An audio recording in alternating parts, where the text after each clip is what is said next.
right. Well, everybody, thank you for coming. It's our Monday, December 7th, figure out what the heck happened to all of our software. I don't know if you've downloaded the update yet or not. It should be out there. But we're going to go ahead and get started. Like always, did this not pop up? Keep going. One more. There we go.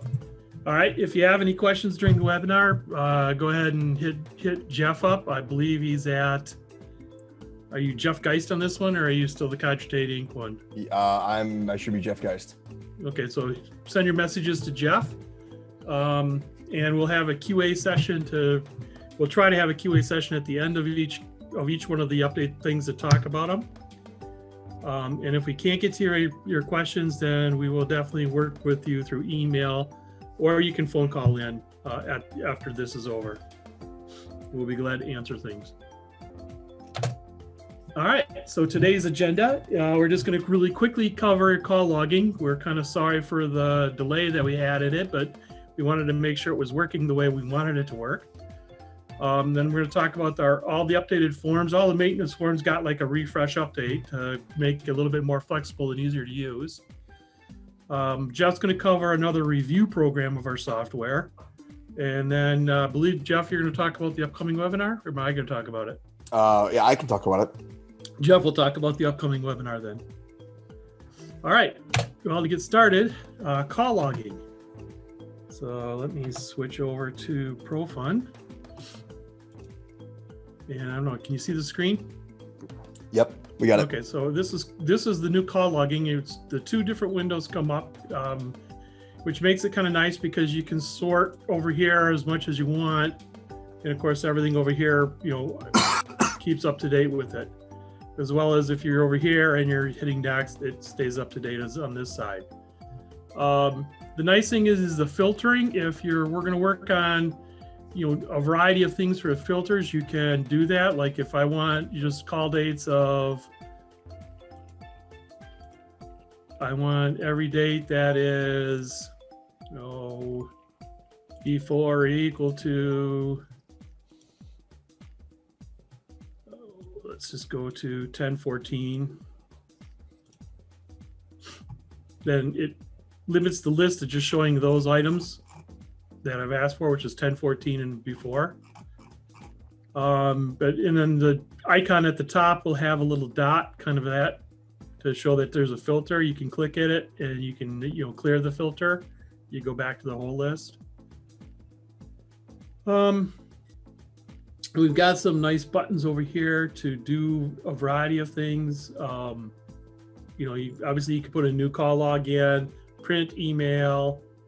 The search button always will bring up like you can close this list if you didn't want to see it, and just keep working, because this is probably how you'll have it for most of the time, because this can be up while you go into other parts of the software.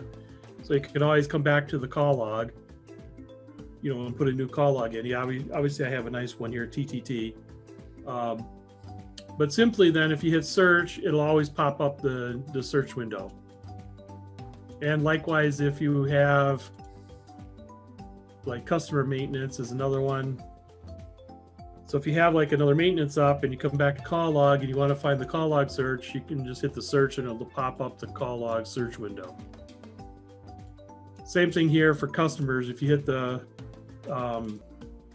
search window, it'll pop up the customer search window. Now we don't have any customers, so pretty straightforward. It works really slick. I mean, it'll be easy to get used to. There's not really a whole lot that's going to make it hard to manage with it. We have little pluses if you want to add, like, okay, you have your categories here, but if you wanted to add a new category, you can just click and add a new category. And then that shows up. Same thing with townships, ordinance, road names, things like that. Pretty straightforward. Like I said, everything works pretty smoothly. And so that's kind of call log really in a nutshell. I'm trying to be kind of quick on this because we have a lot of other things to cover, and I don't want to we already spent a whole webinar on call log. So that should be posted out there. You should be able to go to that and see it. Yes, it is. It's on our YouTube channel. If you need the direct link, please let me know. I would be happy to get that in for you. All right, very good. All right, so that's our call logging. Again, The biggest thing we had was, just so you know, keeping this window up to date with this window, because they're two separate windows, and technically Microsoft doesn't like that. So we had to do a lot of magic to get this to work right. But we believe we have all the magic in, and it should work very smoothly. All right, so that's available right now. I mean, you can, we posted the update on Friday, so you should have been able to get it this weekend or this morning. So next on our agenda are the updated forms. So kind of, you saw a little bit on the maintenance forms. We've updated all our maintenance forms, so let's kind of cover that a little bit. So if we go into like vendor maintenance, all the forms now have this separate window to the side with the filters available, so that you can filter out and say, hey, I'm only looking for, I only want, let's say items that are in my state. So I just want, vendors that are in Michigan. So that's a list of all the vendors that I have in my system that are in Michigan, and I can say next. Or, something that might make it a little more clear. If you get to something that says, oh, I want to do everything in Kentucky. I've only got, 5 that are in Kentucky, and I want to kind of look at those closer. So then I can come in here and look at like the history of those 5. And when I hit next, I go to the next one into my list, not the next one in the system.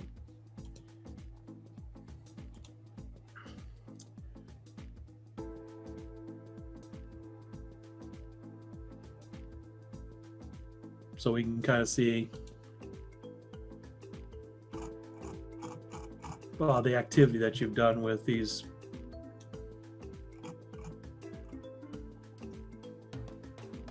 Places. So it should again be, all of them are really slick with this, being able to find and search and limit your list to seeing what you're looking for. It's just like we think it's going to be a big bonus to your ability to do your job and find the information you're looking for in an easier way to do it.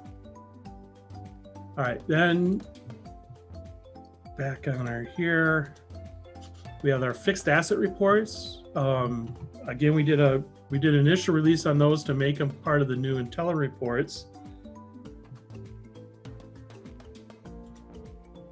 But let's go ahead and go into those.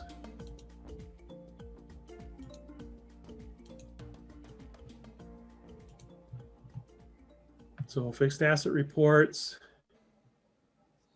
lowest date to show. Let's type one in.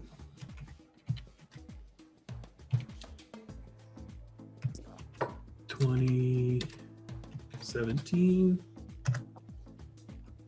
And we'll just pick today. Let's go ahead and run the report.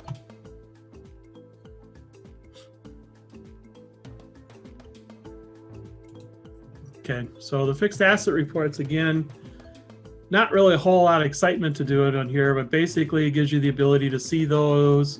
We do have the drill downs available. Yeah, there's only one entry, 2006 on this one, but basically, let me hop over here. Here we go. You can go within each one of these and get to the right one you're looking for. Highlights it over here. Let's do a fit width so it's a little easier to see that.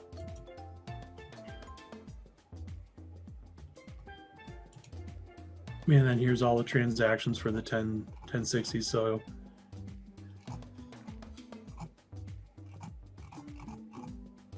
pretty easy to use. We think it's going to again be a lot easier than the previous report with the drill downs in there and everything working a lot smoother than the older one.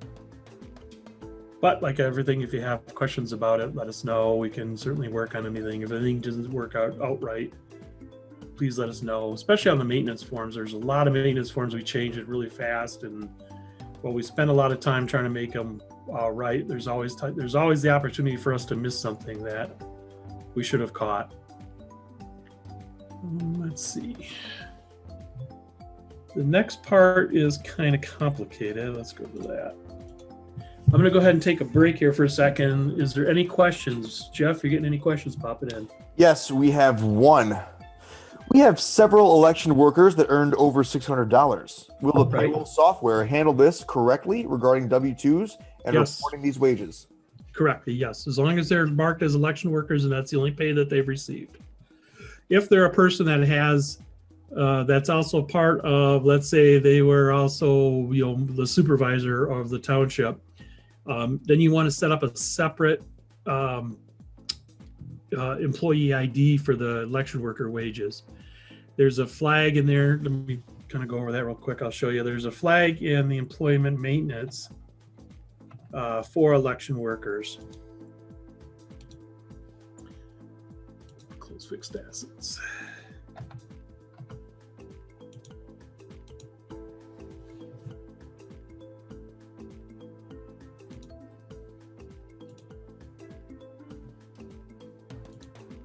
So in here we have a flag that says it's an election worker.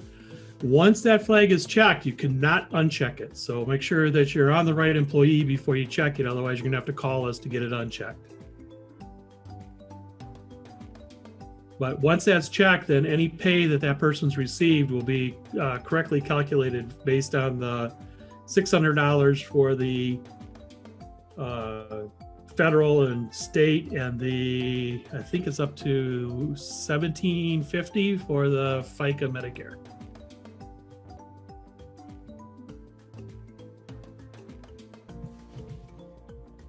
Any other questions? As of right now, that's all we have. All right. Okay. All right, so let's go back to where we were going to go to, which was the next, which was the payroll check report. We added a new paycheck report to our system. Hang on, I gotta hit the magic key to get back to ProFund. So we added a new paycheck report, and we just wanted to talk about that for a minute, just so you know it's available. Come on, checks. I know it's here. I can feel it. There it is. Payroll reports. So we have a new PR check laser 2-column. What this report is basically it's just a PR checks laser report, but because a lot of the road commissions now are starting to get multiple lines of deductions, and they have some employees that have like 20 or 30 deductions, the deductions start rolling down into the actual physical check on the report. So if I run it, it's running. There it comes. Okay. And I pick a payroll.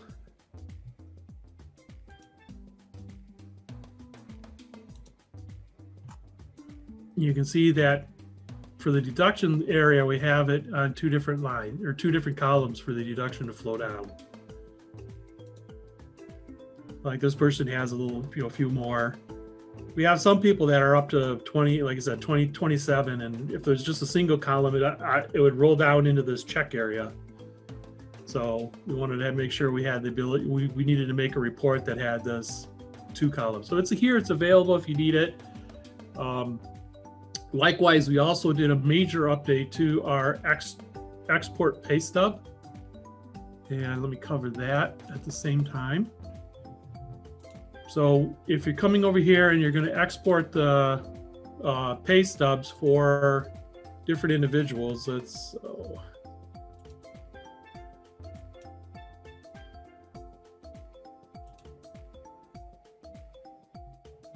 and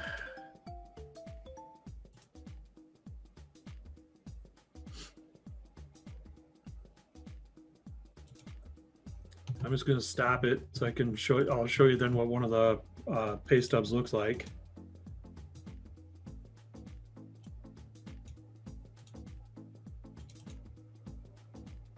Okay, so this is what our new export pay stub looks like. It'll have a logo, whatever logo you have into it. I'll show you how to put the logo in a minute. Basically then the employee, the earnings that this employee has, the deductions this employee has, and then finally the net pay. Now this is what I'm running is just a sample, so it's got a bunch of I overloaded it with a lot of things, so yours won't look quite as busy. It'll most likely be just one page per employee, but we were testing the page split. And then basically what was happening before, and the reason we needed to do it was a lot of places were saying that their pay stubs, when they were getting them to a bank or for loans, were looking like they weren't really official pay stubs. So there's some certain things that we needed to print on them. One is that we needed to tell when it was made, to the date and time it was made, and what software is used to make it. So we have, this is just real small print, but at least it's there for the person, and then plus your road commission or township logo that you might have. And I can show you where you can set that. We'll go ahead and close this. If you go to tools and we go to the image manager, we have a new category called pay stub logo. Right now it's set to ours, but we can change that.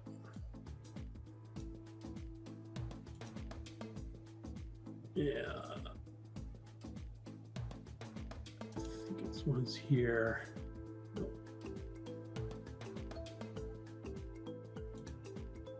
There it is. This is Jackson County Department of Transportation logo. So we'll go ahead and save that. So now it's the Jackson County logo. And if I go over back and run Payroll Export,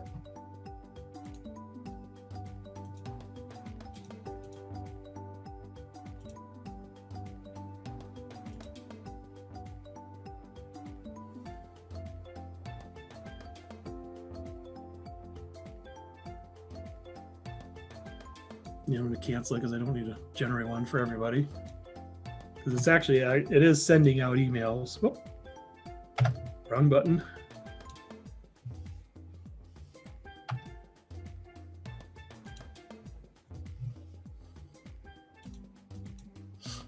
And this is the folder I wanted it to go to.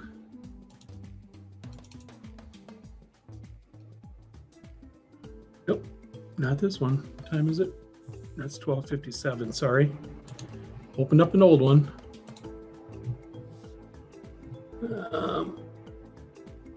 Today is 12/7, 10/26. So there's the Jackson Road Commission, like I was saying, at the top. So again, whatever logo you guys pick, it will print that logo up in the corner. To also, make sure that the pay stubs, if they hand us to, like I said, one of their bank, if your employees hand this to a bank or another location, you can see that it definitely has a much cleaner look than the previous one. It looks a lot more professional, and like I said, it has the pieces that it required to make it a little bit more acceptable by the banks, that the person just didn't go off and make it on their own, in other words. Also, internal to the file that we generate that gets emailed to your employee, this PDF file has, I think the only property you can see with just properties is this software was used, possibly.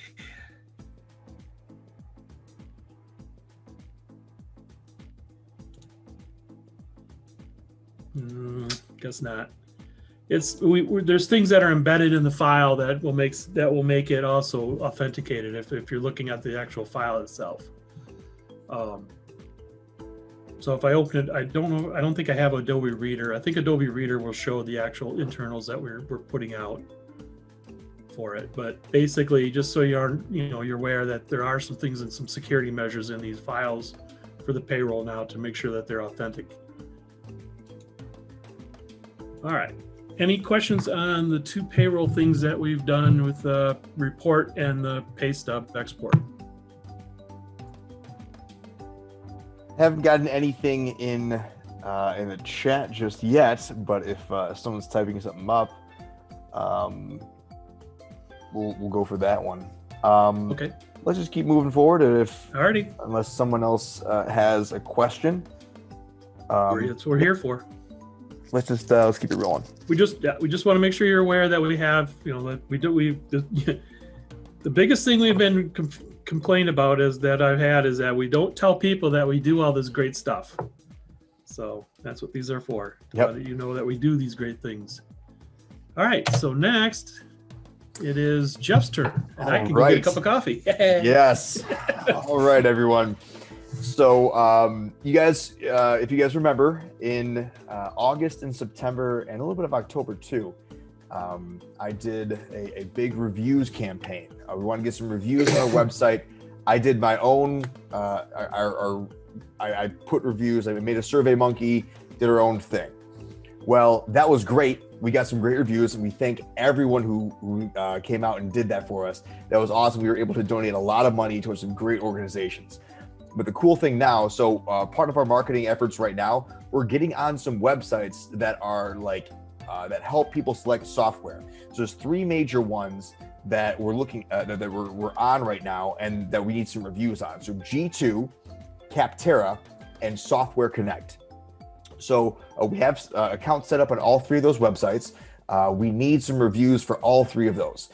So after today's webinar, I'm going to send an email out that includes the links to all 3 of these.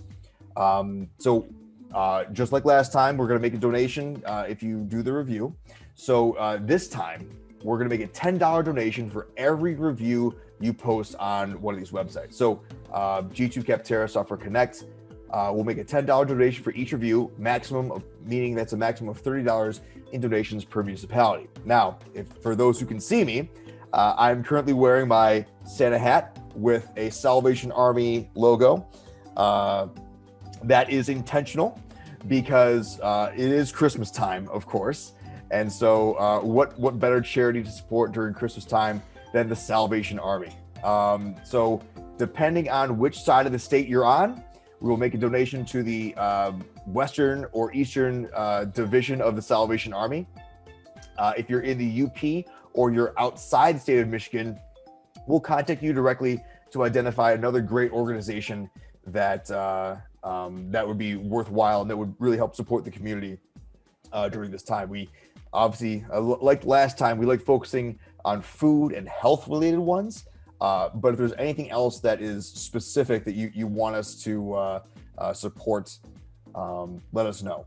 We'd be happy to do that. Again, that's if you're in the UP or in outside of the state of Michigan, because the Salvation Army is not in the UP yet.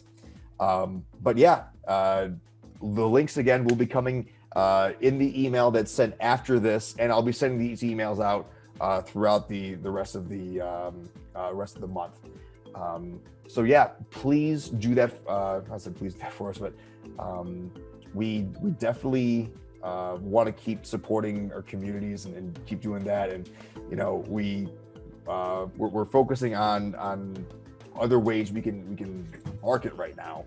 And so this is the next best thing we can be doing. So yeah, if you guys have any questions. Jeff, I think these are going to they're anonymous, aren't they? You know, obviously we know who did it, but I don't think, do they have to put their name and location then, or just their location? I'm not sure.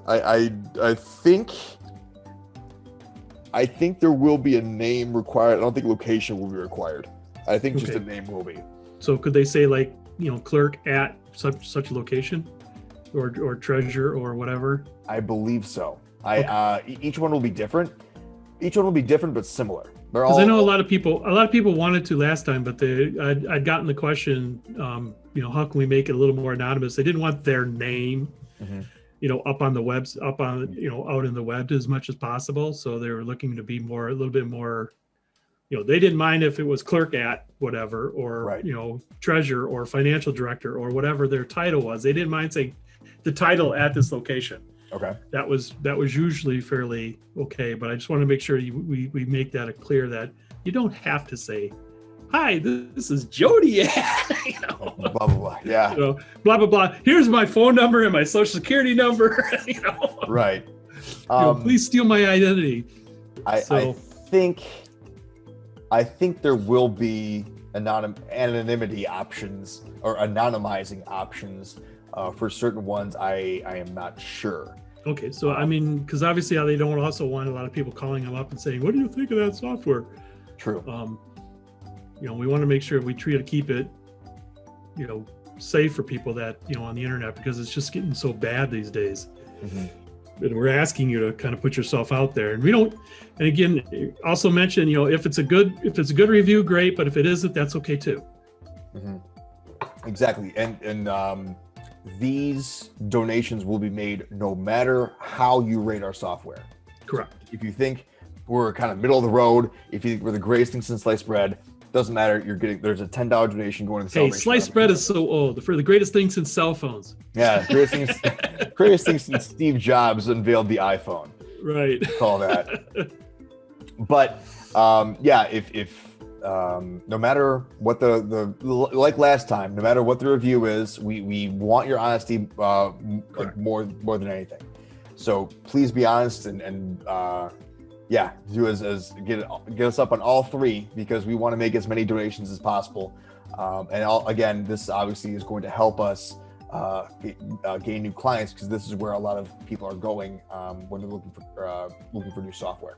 So if you have any questions, please let me know. Send me an email at jeff@cogitateinc.com. That's GEOFF@cogitateinc.com. This should be a great time. And again, Salvation Army is a fantastic organization. I think it's the best charity in the world. Full disclosure, at a previous job, I did do some work for the Salvation Army. I saw the reason why I'm so passionate about them is because I saw what they did on the back end, and everything that they preach on the front end is they put into practice on the back end, and they are intentional with every dollar that they receive. And they take on the hardest work. They especially here in Detroit, they have a free food truck that goes on a route, and there are homeless people and people that are in need that they get free food from this truck every single day, including Thanksgiving and Christmas and New Year's. And in the winter time, they also distribute hats and gloves and scarves for those who need it. They're really, especially in Detroit, but in other areas of the state of Michigan too, they do a lot of great work, and it's an honor and a privilege to be able to support this great organization. So that's why I chose the Salvation Army, and they're fantastic. So, moving on to our next webinar.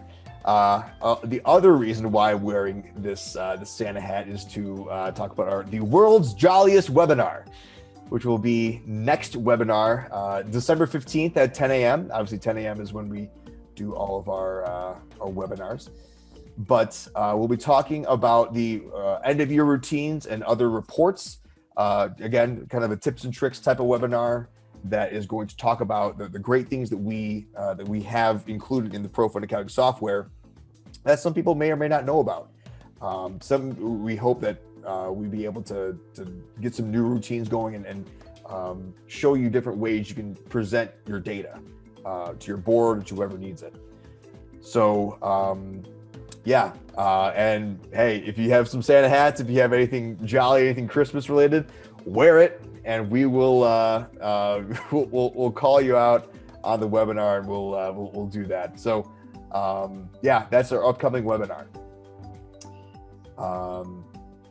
And that's, again, the Zoom link will be emailed out in the email after this the webinar is over.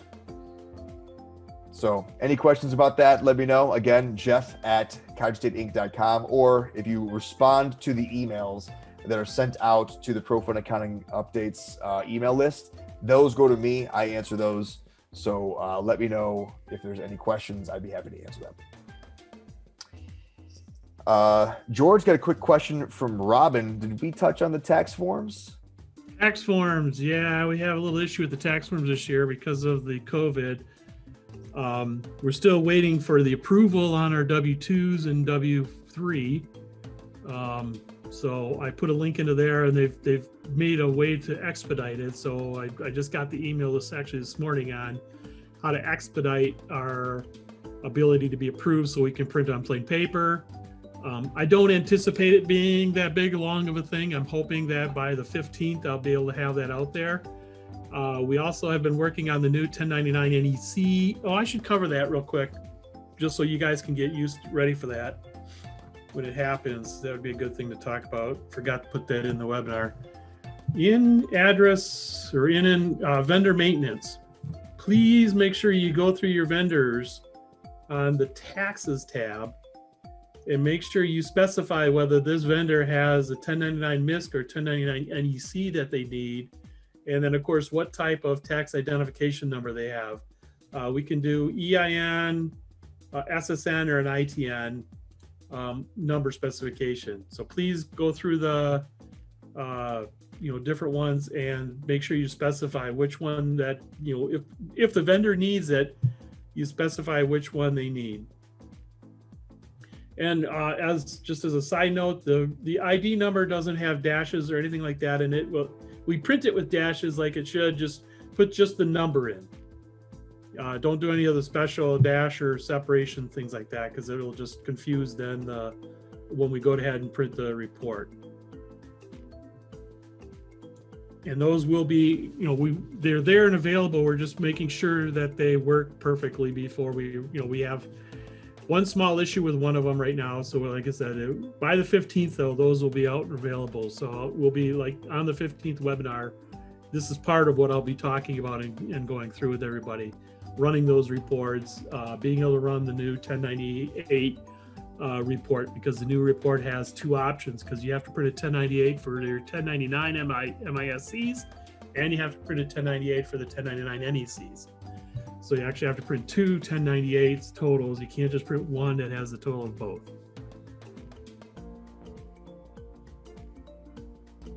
So we're covering that, but we're covering the W2. I mean, the W2s is still, if you ran it last year, the newer version of it last year, then it's the same.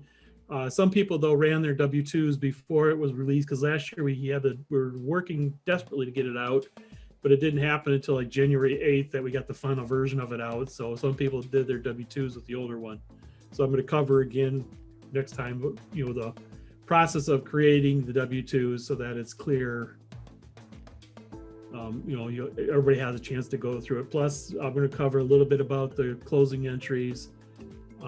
Talk a little bit about we do have the new state rental rates. We just got those yesterday, Thursday, and those are already in the new updates. So when that finally happens, before you post your first payrolls in January, you want to make sure you run the state rental update program.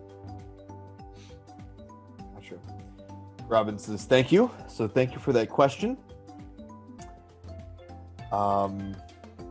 Yeah, make sure you get this. The vendor one's a pain because you got 3,000 vendors to go through. Gotcha. All right, everyone. Thanks so much. You bet. Thank you, everybody.